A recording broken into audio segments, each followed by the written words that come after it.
Welcome to the Veterinary Marketing Podcast, where it's all about how to attract, engage, and retain clients to your veterinary hospital using digital marketing. My name is Brandon Brashear. Thank you so much for taking the time to listen. In today's episode, we're going to talk about how to get even more out of what you're already doing. It's all about optimization and testing today, and we're going to talk about how to get effective optimization done, what that actually means, what that looks like, and how it's going to dramatically improve the results of any marketing that you're doing. It doesn't matter if it's email, text messaging, social media marketing, posting on social, creating content for SEO. Doesn't matter what it is, we're going to talk about how to get more out of that. Before we begin, I want to mention just a few things. First, if you haven't done so already, be sure to subscribe in iTunes, Google Play, Spotify, or wherever you get your podcast from. The other thing I'd like to mention is this episode is being sponsored by two websites by Brad Haven. We have usedvetequipment.com and newvetequipment.com. For over 9 years now, usedvetequipment.com has been helping vets buy and sell used equipment. You can save money when you buy used on everything from cages, kennels, pumps, x-ray equipment, lasers, ultrasound, dental equipment, surgery equipment, lab equipment from Abaxis, IDEX, and Heska, tables, tubs, and sinks, vet trucks, and vet boxes. What do you have to sell? At usedvetequipment.com, they bring the buyer and seller together. Also, if you're looking for new veterinary equipment, you can go there to newvetequipment.com, where they have amazing warranties and they show you the price up front. They have digital x-ray equipment, dental x-ray equipment, ultrasound equipment, LED surgery lighting, surgery tables, autoclaves. When you go to newvetequipment.com, you're going to clearly see the price on every item for sale. You'll also be able to check out the warranties so that you buy without regret. At newvetequipment.com, they show you the price and give you a great warranty. All right, so let's talk about the big issue of optimization and what that actually means. Optimization is the part that I think most veterinary hospitals are missing out on, and simply because they're not sure what to do. So if we think about marketing from an entire, the whole process perspective, if we think about the beginning, middle, and end, there's actually never an end to digital marketing, which is kind of frustrating, I'm sure, to some people. But the reason for that is you can always do better. You can always make some kind of improvement. So when we set marketing up from the beginning, we typically have a hypothesis that we're testing. So whether it's, let's set up a puppy package, and here's what we think the market's going to like, and here's how we're going to structure this, and here's how we're going to measure this. And then you run that test. And once that test is complete, you have to analyze the results and see what worked and what didn't. And then once you've analyzed the results, you can find specific components of the marketing that you've done to figure out if you need to make changes or adjustments. So looking at this, the whole picture here, we have to set up the test that we're going to be testing. Then we have to analyze the results that we get. In order to do that, we need to, I think, take a look at what is actually happening in the marketing activity that you're doing. Now, there's a ton of marketing activities that you can do. And so I think it's important that you know how to think about how we analyze results. And I've talked about this several times, but it's very important and something that I don't think you should miss, which is we have to measure micro conversions to figure out what is going on with the macro conversion. Here's what I mean about that. Within every marketing activity that you do, you have small conversion steps to get you to the end goal. So let's say you want a new client that's a puppy client. Okay, to get that puppy client doing the social post that you do, what are all the steps to get there? Typically you'll have a post. Somebody's going to have to first read the post, so it's going to have to capture their attention. Once they read it, they're going to have to either click or comment or engage or whatever that next step is. Beyond that, if they go to your website, what's the next thing they have to do? They have to consume a piece of content, and then they have to basically opt in or make a phone call. There's a bunch of calls to action that you can do. So first thing that you need to figure out are what are the tiny steps here of this greater activity that we're trying to achieve, and what are each one of those points? When looking at each one of those points, you're going to be able to see which spots are not performing well. Obviously, this is going to be custom to you because every market's different. The content that you put out is going to be different. How good you are at creating interesting and compelling content is going to be different versus another practice. So you're going to need to know what your baselines are, generally speaking, at each step of the way. And how do you get good at knowing baselines? It's by actually looking at this. So many practices out there, I would say 99%, put something out but never actually look at the results. Or if they do look at the results, it's not consistent enough to know necessarily if it was successful or not. So the act of just looking at the results and seeing to yourself, okay, how did this do versus the last one, or the last 5, or the last 10? I think that's very, very helpful. Knowing what your general metrics are is going to help you just to get so much more out of what you do. You'll be able to quickly know if something's working or not, and make adjustments if it's not.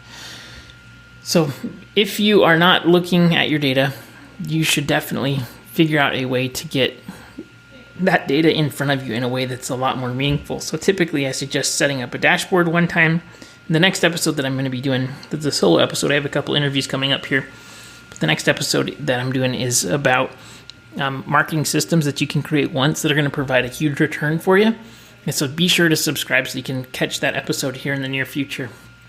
But it's very, very important. I can't express how important it is that you're actively looking at how your results are going so that you can compare and make adjustments.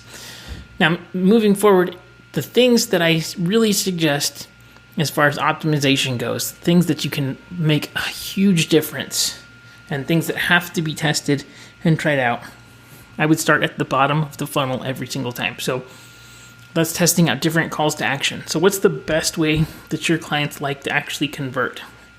And this is something that you can very easily test. Do they want to call directly from a post? Do they want to text you? Do they want to email you? How is it that people want to convert? Beyond that bottom of funnel step, which if you're not sure which conversion method is most popular, you should definitely get that set up so that you're tracking, how many phone calls are we getting from our site?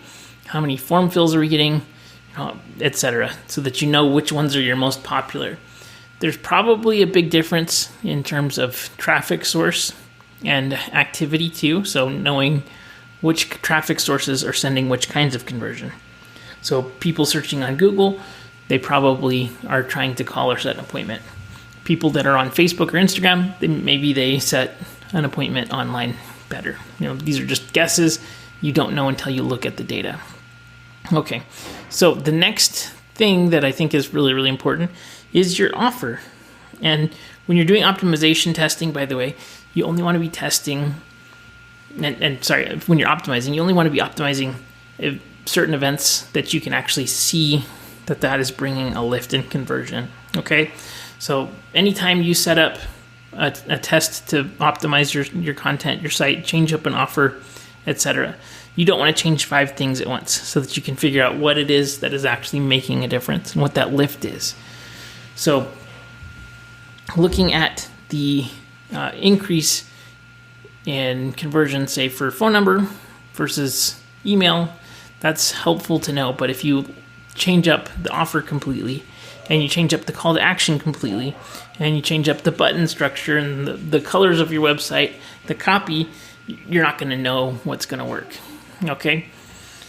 So then the next thing beyond calls to action and which one's most effective, it's going to be offers. How do people perceive value in your practice, and what are the things that they really, really perceive as valuable, especially when it comes to things like, personalized service or quick and convenient, or, what is it that is the USP of your practice that's going to really help to convey your value and attract the right kinds of clients. The next thing kind of above that is optimizing for site experience and things like that. So anytime that you're doing a conversion test and you're trying to figure out what's going to work best, we really need to figure out how can we make this easier and more simple. So think about user experience throughout this whole process. Think about, the demographic that you're trying to attract. You're trying to attract older generations, younger. Really focus on what that experience looks like for them. Now, these things that I'm talking about here, things like changing up your offers, changing up your calls to action, changing up the user experience, those are definitely a little bit more technical. You're probably going to need your team's help. And so I would be deliberate in testing these things out pretty regularly. But since you're going to have to go back and forth with your web team, it's not something that you're going to want to probably do every single day. But you'll definitely want to test things and see. Now, anytime that you can do testing where, like, let's say you send out an email blast and you're sending it out, you could split test your email list with the calls to action as phone number and the email list with calls to action of just reply to the email. See which one works better. That kind of optimization is easy to do, and that kind of split testing, I think, is really beneficial. So any kinds of posting that you're doing, whether it's social posts or content or blog posts, whether it's email or text message or any kind of outbound that you're doing, I think that really lends itself for optimization, very, very easily. The other thing is that when you have optimization that you can perform easily and quickly and get results and measure those results easily, you should be testing that a lot more frequently. And I would say be testing that every time you are sending something out. Try to add a split test variation and create a hypothesis on what you think is going to work better so that you can get a better implementation on the next marketing that you do. If you think about, though, conversion rates, and this might sound kind of boring to you, I just want to lay out a really, really simple illustration as to why this is so important. And maybe I should have started with this, but I think it's incredibly, incredibly important that you're working on conversion rates because it's going to help you to decrease the cost that you pay dramatically. So let's say you spend $100, just as an example, because it's an easy round number. You do 10 leads with that, so it's a 10% conversion rate, and it is $10 per lead. Okay, so you spend $100, you get 10 leads for your practice at 10% conversion rate and $10 per lead. Let's say you're able to increase that conversion rate just 2% by switching up a headline or an offer or something like that and optimizing the results that you have. So that 2% increase, which doesn't seem like a lot, in conversion rate, you're going to get 12 leads. Your cost per conversion is going to be $8.33 instead of $10. So a 2% increase leads to a 17% reduction in cost, which is wild. And so if you think about how, let's say that you continue to improve and adjust in things, if you're able to double that conversion rate, you're going to get dramatically cheaper results, dramatically cheaper leads, and clients coming in the door. So always beneficial to shave off and be optimizing. Now, looking at optimization from like an ad standpoint, the thing that I really focus on is removing things that are not working. So if you see aspects of your marketing that you're investing time and energy into, if it's not converting as well as other segments, part of that optimization is removing things that are not working. And this is so helpful because it lets you focus and implement things that do work. Obviously, nothing's going to work all the time. Market's changing, social's changing all the time.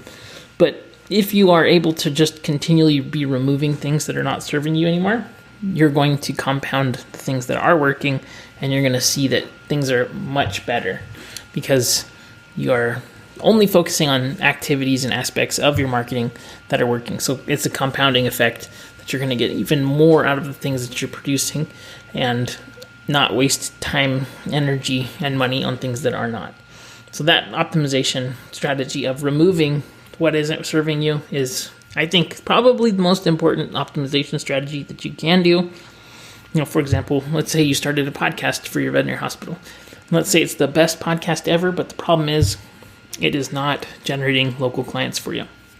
Podcasting is tough because it is not a discovery process, right? You can use that as content to engage with your practice, which is a great strategy. But for client acquisition, it's a little bit tough just because there's not that local method in there. So using this optimization strategy of deciding, are we going to stop, or are we going to change and pivot? Are we going to use this for engagement instead of trying to use it as client acquisition? That is optimization strategy of removal or adjustment here. Thinking about that, I'm just a huge fan of removing things, removing complexity, removing additional steps, removing additional work that isn't beneficial for you, and that gives you so much more freedom to just focus on the things that are working instead of thinking about what you wish that thing that you're doing would actually achieve. So I think optimization also starts at a place of looking at what your current aspects of marketing that you're doing, that the marketing activities that you're doing, and really finding the things that are generating the majority of the results. You're going to find that in any campaign that you do, that 80-20 rule, the Pareto principle, really comes into application here. It applies a ton, because you have to really just cut off as much fat as possible. Focus on the 20% that is working and throw away the stuff that is not working, and just double down on the things that are. And when it comes to things that are generating client quality, figure out what is working for certain aspects that are generating the highest quality clients for you, and then apply those principles that you've learned to the things that are maybe not producing those principles, and test and work to optimize there. So some simple ways to adjust your optimization and work on better offers, better content, any kind of change here. I think there's two kinds of approaches to it. You have the qualitative approach and then the quantitative approach. So you can see, first off, which ones are working best from a monetary standpoint, which ones are best for a quality standpoint, and then apply that kind of same thinking and principles to the marketing that you're doing. So when it comes to things like the content that you're creating, the offers that you're creating, test and optimize for emotional benefits, or test and optimize for more quantitative, solid benefits, or combine those two things together. But flipping and optimizing based on what you find is working, you should really think about all the different aspects of your marketing, not just the total gross number of clicks, total conversion. Really think about and optimize based on, instead, a whole picture and all of the elements that you think are coming into play. I know this can be kind of confusing, but if you have any questions or you need help with anything, please don't hesitate to reach out. I hope this has been helpful for you, and I hope you've gotten some ideas on what you can do in your practice.